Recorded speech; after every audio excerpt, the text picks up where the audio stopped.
Hi friends, welcome on our YouTube channel Career Tutor. आज हम discuss करने वाले हैं नगुगी वात्स्योंग का एक ऐसे है decolonising the mind. डीकोलोनाइजिंग the mind जो एक ऐसे है ये पब्लिश होता है 1986 के अंदर। और ये जो ऐसे है इसको डिवाइड किया गया है 4 पार्ट्स के अंदर।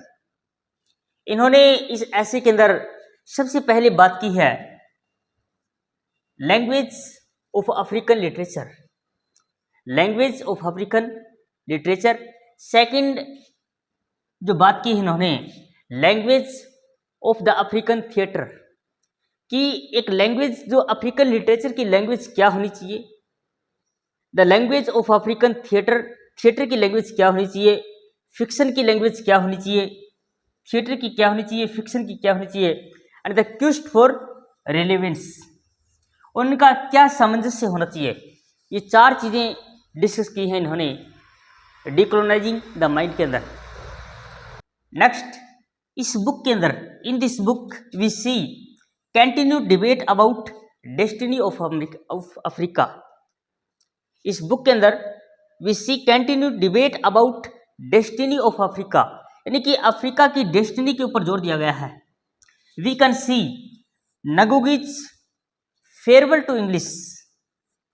जो नगुगी वात्स्योंग है ये किसने लिखा है? ये नगुगी वात्स्योंग ने लिखा है, नगुगी वात्स्योंग। ये बच्चों एक अफ्रीकन केन्या का लीडिंग राइटर है, इन्होंने इसको लिखा है नगुगी वात्स्योंग ने इस ऐसे को। ये अक्सर जो ये ऐसे जो लिखते हैं ये अपनी मदर टंग के अंदर लिखते हैं, और इनकी जो मदर टंग है वो है गिकुयू। इनकी मदर टंग जो है इस राइटर की वो गिकुयू है।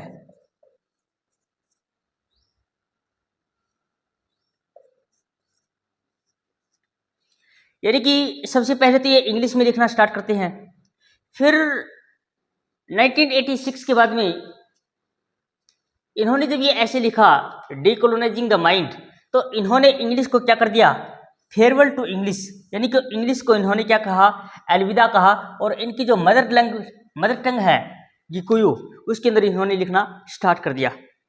And it address the language problem faced by African authors. इन्होंने इंग्लिश को फेयरवेल कहा, और इस ऐसे के अंदर डीकोलोनाइजिंग द माइंड के अंदर इन्होंने किसको डिस्कस किया है, language problems faced by African authors. Language problem faced by African authors, इसके ऊपर इन्होंने फोकस किया है।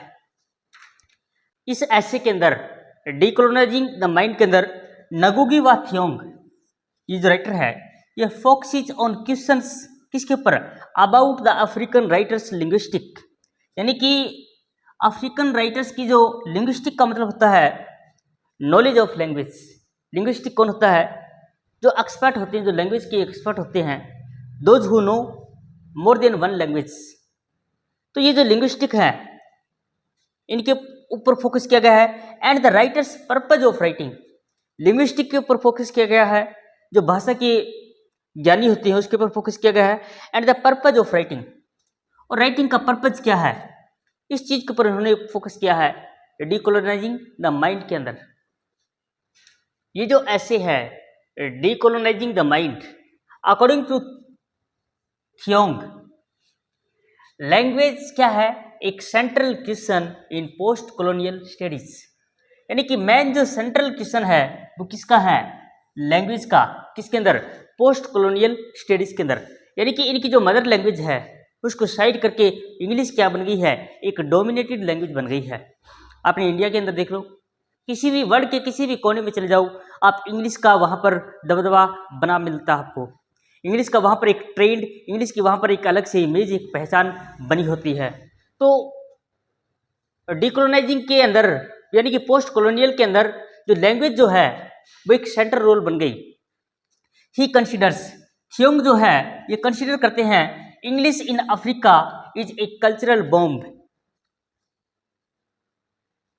तो थियोंग जो है वो इंग्लिश को क्या क्या कंसिडर करते हैं अफ्रीका के अंदर? एक कल्चरल बॉम्ब।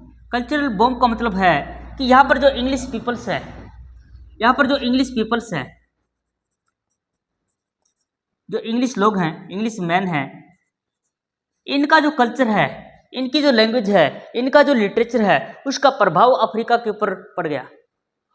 यानी कि इनका जो ओरिजिनल जो कल्चर था, इनका जो ओरिजिनल कल्चर था, लैंग्वेज था, उसका जो डोमिनेशन था वो कम हो गया और इंग्लिश का कल्चर, इंग्लिश के लोग, इंग्लिश का जो लैंग्वेज है उसका इम्पैक्ट लिटरेचर के ऊपर, इन लोगों के ऊपर, इन सोसाइटी के ऊपर, कम्युनिटी के ऊपर इतना ज़्यादा पड़ गया कि वो अपना खुद का जो है that continues a process of wiping out the post colonial histories and identities. यानी कि जो हिस्ट्रीज हैं उनकी वो खत्म हो गई, उनकी आइडेंटिटीज थी, उनकी पहचान थी, वो खत्म हो गई। किसकी वजह से? पोस्ट कॉलोनियल की वजह से, ये डोमिनेशन की वजह से। तो ये जो ऐसे है, ये डीकोलोनाइजिंग द माइंड है, एक ब्लेंड ऑफ ऑटोबायोग्राफी। इसके अंदर ये माना गया है कि ये जो ऐसे है, ये blend of autobiography, blend of autobiography यानी कि एक मिक्सचर है। किसका? एक ऑटोबायोग्राफी का मिक्सचर है।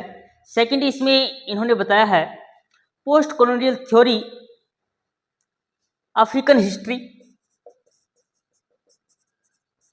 इसमें अफ्रीकन हिस्ट्री की बात की गई है, ऑटोबायोग्राफी की बात की गई है, एंड लिटरेरी क्रिटिसिज्म। और इसके अंदर क्या किया गया है? Literary criticism.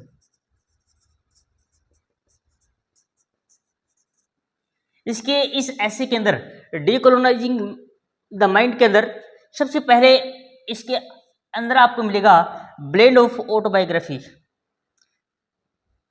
सेकंड आपको मिलेगा अफ्रीकन हिस्ट्री की बात करते हैं इसके अंदर, और थर्ड लिटरेरी क्रिटिसिज्म की बात करते हैं। ये 3 पॉइंट आपको इंपॉर्टेंट हैं जो याद रखने हैं। और सबसे पहले इनका जो सेंट्रल रोल है इसके अंदर, वो पोस्ट कॉलोनियल स्टडीज के अंदर किसका है? लैंग्वेज का। और सेकंड इसके अंदर क्या क्या कहा इन्होंने? एक कल्चरल बॉम्ब जो है वो बना है, that continues a process of wiping out the post colonial histories and identities. और ये इस टाइप से पूरा का पूरा ऐसे जो है ये यहाँ पर फिनिश होता है। आई होप आपको ये डीकोलोनाइजिंग द माइंड जो ऐसे है समझ आया हुआ। हमने अपनी तरफ से पूरी मेहनत की है, फिर भी अगर आपको समझ में नहीं आया है तो आप इस वीडियो को दोबारा से देखिए। सो रियल में अगर आपको हमारी मेहनत पसंद आई, वीडियो को लाइक करें, चैनल को सब्सक्राइब करें, दोस्तों को शेयर करना कभी ना भूलें। थैंक यू फ्रेंड्स, मिलते हैं नेक्स्ट वीडियो में।